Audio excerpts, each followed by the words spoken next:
Hey, you're watching The Take with me, Tammy, the health coach at Sandman's BTG. And today is MLK Day, as well as the inauguration of the one who shall not be named, at least at the time of writing this. That is so ironic because what MLK stood for and what that orange monster stands for are completely opposite ideas. It just reminded those of us at Sandman's BTG how much MLK went through to accomplish his goals regarding civil rights. MLK faced oppression and threats of violence, but he had a dream. Likewise, we shouldn't let times of oppression discourage us from doing things. Being under times of duress is still a time to create and do things that you've always wanted to do. We remember how we felt just after hearing the news that the Orange Menace won the election back in November. We felt disillusioned for a couple of weeks, but we also felt compelled to watch The Lord of the Rings. And we did get to do that at the end of November.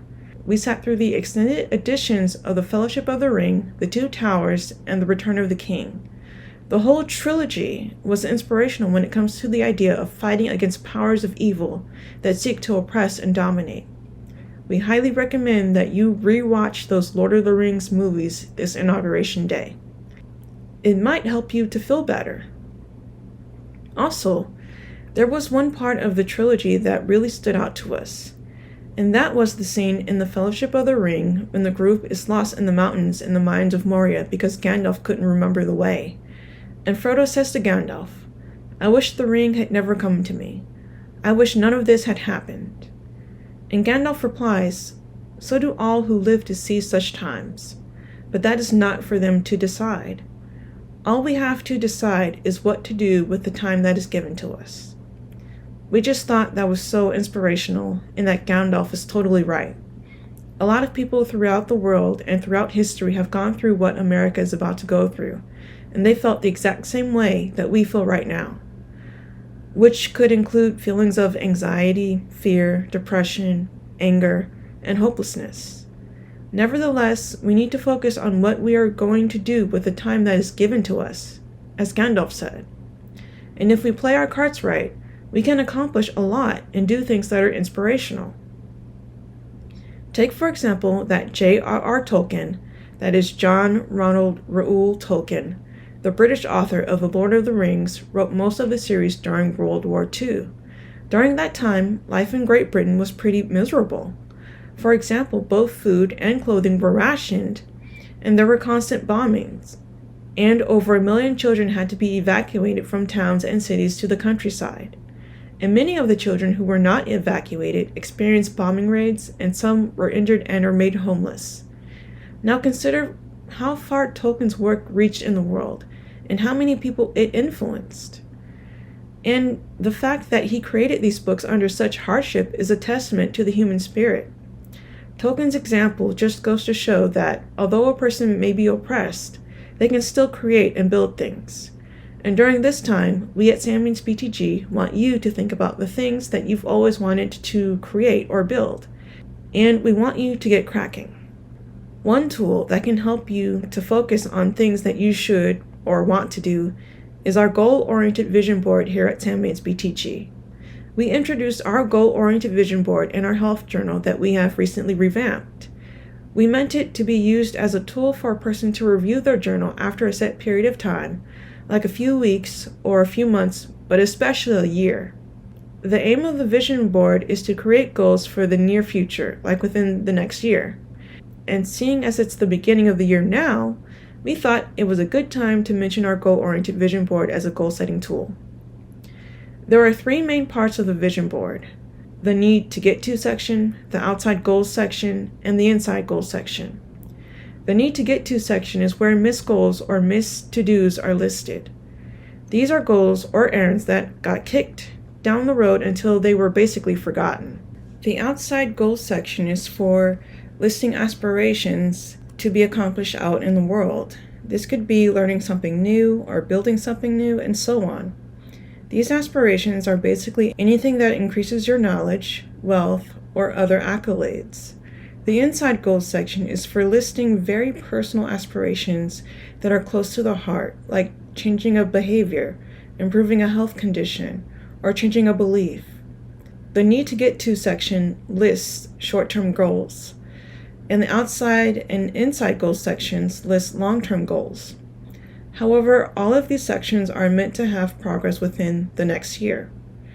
Now, we at Sambiance BTG want you to make your own goal-oriented vision board for the year 2025. This is easy to do. Your vision board doesn't have to be anything fancy. It could just be text or word-based, and you could create it in a Word program like Microsoft Word, or just use pen and paper. Write down the 3 sections we just discussed and give them some spacing between the 3 labels.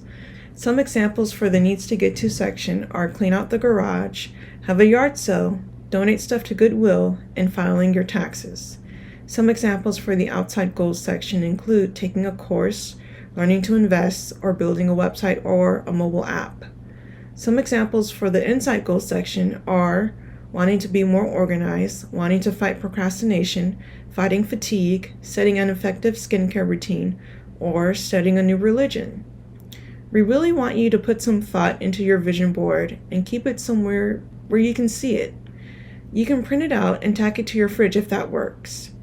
But the point is for you to know what direction you're going in and to get started on working on your goals. And this brings us to the next topic of goal setting, which is the methods used to accomplish goals. The 3 main methods we at Sambiance BTG use to accomplish goals are SMART goals, atomic habits, and mindfulness. SMART goals were created by a management consultant by the name of George D. Doran in the 1980s. The acronym SMART stands for specific, measurable, attainable, relevant, and time-bound. It means that a goal should be specific, have a way to track progress, be realistic, should align with your other goals and values, and should have an end date or deadline. The term atomic habits comes from the New York Times bestseller titled Atomic Habits, written by James Clear. Atomic habits are a way to encourage or discourage a behavior, to either make or break a habit. To establish a habit, you must make it obvious, make it attractive, make it easy, and make it satisfying. To get rid of a habit, you make it invisible, unattractive, difficult, and unsatisfying. Mindfulness is a useful method for attaining goals because it allows you to remain flexible and open in your ways of thinking and problem solving. Being mindful enhances your ability to recognize when and where adjustments are necessary and to make those adjustments. Let's take, for example, that your goal is to read a 400-page book. In American culture, we have a bad habit of trying to cram a lot of work or progress into as short an amount of time as possible. This is a recipe for burnout, which leads to failure and encourages procrastination. It's more effective to set a SMART goal. For example, you could decide that you will read 40 pages of the book over the next 10 days to reach your goal. However, you soon find that reading 40 pages per day is not attainable. So you use mindfulness to make an adjustment, and you decide to read 20 pages a day so you could finish the book in 20 days instead. To use the atomic habits method, you decide to keep the book within easy reach and within your sight to encourage you to pick it up and read it. You also keep a daily to-do list and check off your daily reading as a goal reached. This is a simple example, but using these methods work. We recently used these methods to finish revamping our health journal here at Sambiance BTG. Now think about the 3 areas of the vision board for you personally and write down the goals for your 2025 goal-oriented vision board. Then think of how you could use SMART goals, atomic habits, and mindfulness to progress your way through your vision board. Create a plan and write it down. Then do your stuff. By the way, we're happy to say that our revamped health journal is finally available. You can check it out at the journals page on our website at www.sambiancebtg.com/journals. And finally, that's the take with me, Tammy, the health coach at Sambiance BTG. Also, we want to leave off with a reminder that we recommend that women get their U.S. passports and passport cards now. In fact, that is one item that you should include in your 2025 goal-oriented vision board. These next 4 years are going to be chaotic, and you may find it a godsend to be able to spend some time outside of the U.S. That's all for now. Have a great rest of your day, and we'll see you later.